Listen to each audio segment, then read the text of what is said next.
Hey everyone, the Mike Rogers Show here today, and today we have part 2 of our interview with Daryl W. Bullock, and it's really an honor to interview somebody who's such an encyclopedia of music. He laughed. But won't you give a big hand to Mr. Daryl Bullock? Yay! Konnichiwa. Konnichiwa. Can you tell me about, first off, you had to have started your blog before you started the radio show, right? Yeah, many years before. So that was what, in 2006 you said? 2007, I think it was September 2007. I think we're about 15 years now, so yeah. And what is that blog about? It's called World's Worst Records. But it kind of it's about what, it's the title. It's me writing nonsense about records that I love that most people would think were awful. And I think that's one of the things I want to get over. And I think we touched on briefly in part 1. Is that these records, lots of people might consider them terrible, and I might make jokes out of the artists or the songwriters or whatever in what I write. Mm-hmm. But they're things I genuinely love, and I love the honesty and the sincerity in them. But it's a blog that's been running for an awful long time, and it's about what most people would consider bad music. Specifically, I try to concentrate on released music, so there has to be a physical form of it, be right. It a vinyl 7-inch or a CD or whatever. I try not to troll YouTube and just look for people who can't sing, which I could do all day. There's lots of those. And also, I easily could sit there and just do a Coldplay song a day, and that would kind of keep me going. But I try not to do that. I try to find artists that interest me, that I genuinely enjoy listening to, but that other people might think are a bit of a joke. Yeah. So of course you I just want to say one of my favorites. Of course you like Escarita. Of course, yeah. So yeah, SQ Reader. Yeah. I don't know anything about him. I just know his music and really loved it, and know he influenced Little Richard a lot. So what's the story about him? Well, funnily enough, I mean, I have written a little bit about Escarita, but that was in David Bowie Made Me Gay, because Escu was very obviously a queer act, and he was a massive influence on Little Richard. I don't know a massive. Well, I can't recall a massive amount about his history, but yeah, he was a rock and roll singer in the years before rock and roll singer. So kind of like a lot of those people, comes from a kind of gospel background, but was completely and utterly outrageous. I mean, that pompadour that the massive kind of hair that Richard had, Escu had twice the size. That was his thing, and if I recall correctly, and I am kind of dredging in the back of my mind, Richard and Escu knew each other, and he grabbed a lot of kind of influence from him, took a lot of influence from him, and I think Escu even probably helped Richard learn how to play piano. Wow. Ooh. But was Escarita famous at the time he was performing? Not at all. Not really. No, he was kind of touring around and playing for various people. He never really achieved fame or infamy until much later. And I think that was again, if I recall correctly, I think it's probably Norton, the rock and roll reissue label, that picked up on him and the recordings that he made, and started getting them out again, and started really kind of promoting this guy as this kind of proto Little Richard. But he was around. He was known in, but he was kind of just touring around his area and playing, small gigs and recording under lots of different names, again, if I recall correctly. So never really kind of struggling to be taken seriously or struggling to get a record contract. He recorded under different names? I didn't know that. I believe so. If again, I'm trolling through the that's okay. The back of my mind. But I'm fairly sure that he'd recorded later under various different names, and especially when it, like a lot of those singers, was also recording very kind of gospel influenced music, which wouldn't have been taken seriously. Okay, so you've done the blog for since so that's 16, 17 years. And how often do you write the blog? You write this blog also for yourself, right? To keep your writing, what do you call it, chops up or something like that, right? Yeah. I did try to write something every week, and I tried to post something every week or at least every fortnight. The last few months I've had quite a lot going on, so it's been a little more Spartan of late. But I do try to post at least once or twice a month and get something up there, because it's fun. It's something I enjoy doing, and when you're focused on your next book project, you can kind of lose track of everything else you do, and so I try to take a break from that now and again, and write something for the blog, do a bit of research, which also obviously helps, me find new material for the radio show. So it all feeds into each other. Wow. So okay, wait, so I was just looking up I see you on wfmu.org. And wait a second, World Worst Records blog. Is it a blog? It's a blog, right? It's a blog. It's a blog. I think it's worldworstrecords.co.uk. I can't remember. Is it on Blogspot? Blogspot. Excellent. I've had a blog on Blogspot for a long time too. And people, these other writers, these other professional writers will sometimes write something to me and they're like, "You're still using Google Blog?" Blogspot's great. Yeah, I know it's great. And I mean, screw the rest of them. Blogspot is so easy to use. It's so simple. It's fantastic. And it's free. It's free. And it's free. And it's free. Yeah. And it's not chock full of adverts. And it's, and for a complete klutz like me, who has absolutely zero HTML experience, it's really, really easy. It is. It's so simple. Yeah, I've been making I wrote a lot of stuff. I used to just write stuff, and then I just decided to do once a week a top 3 video. But it's indies underground music. So, but I've been doing that for years, and people say to me like, "Well, why do you do this?" And I'm like, I don't know. It's just I do it for me. I don't do it for anyone else. And if I only get 10 views or something, I don't care. Of course not. I mean, in the early years when I started it, I was hardly anybody was reading because they didn't know it was there. It's taken years to kind of build up. There are some posts on there that have seen thousands upon thousands of readers, and others that have only seen a couple of hundred. What does it matter? Yeah. I do it primarily for me, because it's, as you said, it's good to keep your writing chops up, but it's also it helps that I spend a lot of time researching, so it kind of helps have a dump for that research. You've got to put it somewhere. You can't keep it all up here because you'll go insane. There's so much information. Right. So sometimes you need to kind of vomit it out and dump it somewhere, and it's great for that. I totally agree with you there. So that is how the World's Worst Records radio show began.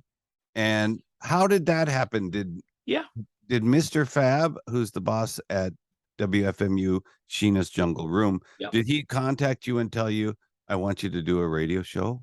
Pretty much. Mr. Fab obviously had his own blog called Music for Maniacs before this. And we kind of fed off each other. We'd link to each other, and sometimes he'd post something that I really thought, "Oh, I like that," so I might do some more research and then write about it in more depth. Or we'd swap tracks occasionally, and if I found something obscure that I knew he was after, or likewise if he came up with something like there's an album I've been playing a lot of recently by a terrible band called the Notables. The Notables. The Note, Note-Ables, or as he calls them, the Note-Unables. The Note-Unables. That's even a bad name. It is a terrible name. They're a polka band, but also well, no, I take that back. That's really an excellent name. The Note-Unables, but they did an album of polka music, and then they followed that up with an album of rock and roll covers, and it's just so awful it's untrue. It's kind of like it really is bad karaoke, but bad karaoke with bad musicianship. It's wonderful. I love it. But so yeah, he was he stopped doing the blog. He stopped writing music for Maniacs, and I thought, oh, this is a shame, because I found it really useful over the years. And then completely out of the blue, he emailed me and said, I've not been posting for a while. I said, no. Well, yes, I do know that. He said, well, it's because I've been chatting to the guys at WFMU about starting a station, Sheena's Jungle Room. And I said, oh, that's great, fantastic, good for you. He said, do you want to be a DJ on it? And I said, well, I've never been a DJ. I don't know how to do that. He said, oh, it's easy. You can do that. You can do it. You have a great voice for it too. Thank you very much. But that's taken a while to develop. Yeah. So I did a couple. I think I did 4 test shows, if you like. I thought I'd do a bunch, see how they went, see if he liked them. We transferred the digital files to him, and he said, yeah, this is great, this is exactly what I want. And I hated them. I think my voice sounds awful, the recording system was terrible, everything about it was rubbish. I mean, they are. I listen to those first shows now and I absolutely cringe. They are so awful.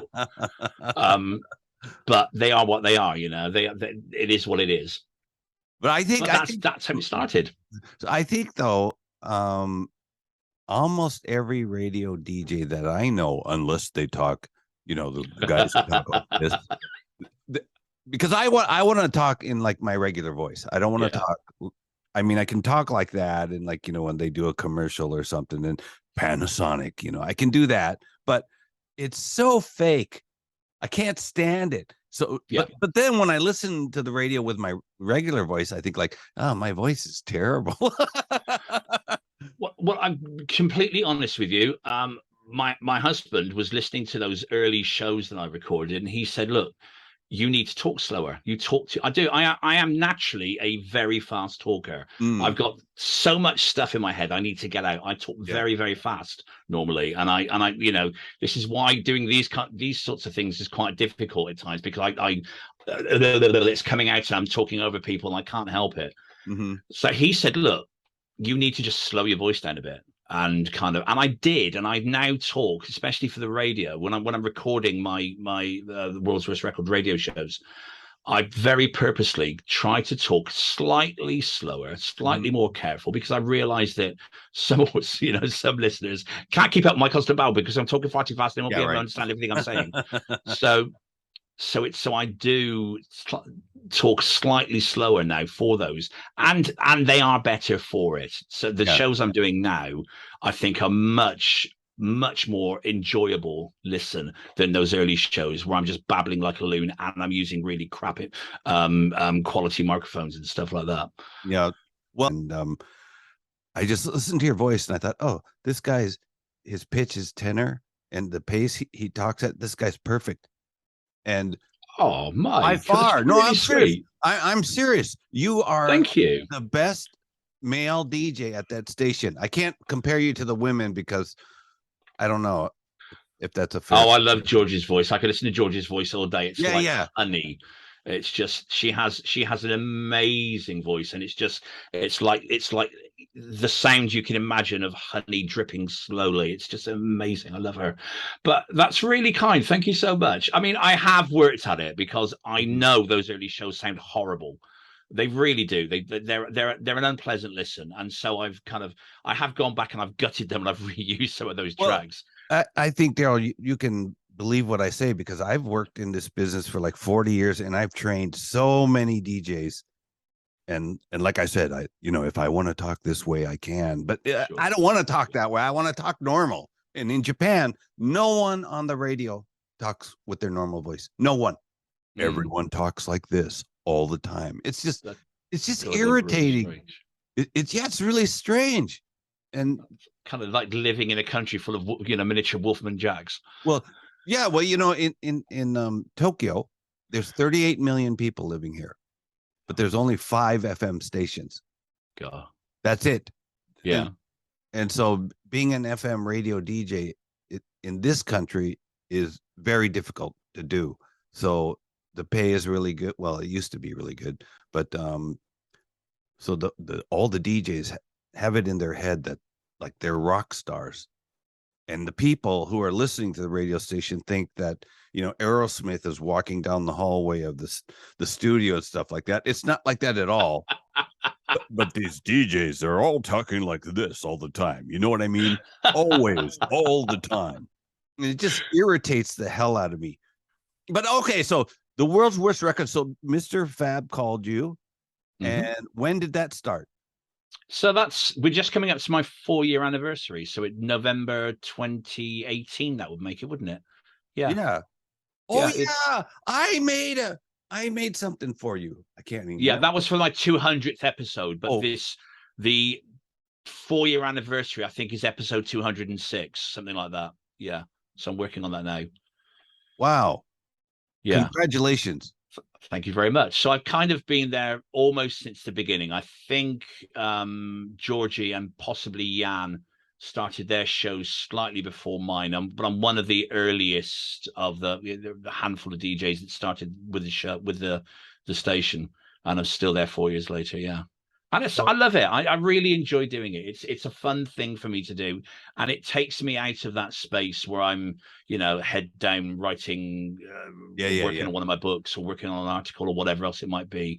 It gives me time to go back and listen to music and to connect to that, which is, my first love. I've always been first and foremost. I love music. That's where it comes from.